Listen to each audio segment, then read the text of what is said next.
യോഹന്നാന്റെ സുവിശേഷം 1-ാം അധ്യായം 29-ാം വാക്യം പറയുകയാണ്, ഇതാ ലോകത്തിൻ്റെ പാപം നീക്കുന്ന ദൈവത്തിൻ്റെ കുഞ്ഞാട്.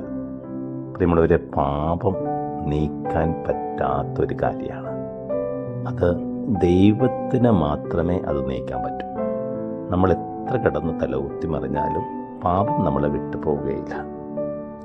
ആ ദൈവിക പ്രവൃത്തി ചെയ്യാൻ ദൈവപുത്രൻ വന്നു. യോഹന്നാൻ അവനെ ചൂണ്ടിക്കാണിച്ചിട്ട് പറയും, ഇതാ ആ ദൈവത്തിൻ്റെ കുഞ്ഞാട്, ലോകത്തിൻ്റെ പാപം നീക്കുന്നവൻ. നമുക്ക് ചെയ്യാനാവാത്ത കാര്യം ചെയ്യാൻ വേണ്ടി കർത്താവ് വന്നു. അത് അതിമനോഹരമായിട്ട് ചെയ്ത് നിന്നെ പാപത്തിൽ നിന്ന് വിമുക്തമാക്കിയ ഈ ദൈവത്തിൻ്റെ സ്വന്തമാണ് നീ. ഇനി ഇവന് വേണ്ടി മാത്രമാണ് നിൻ്റെ ജന്മം.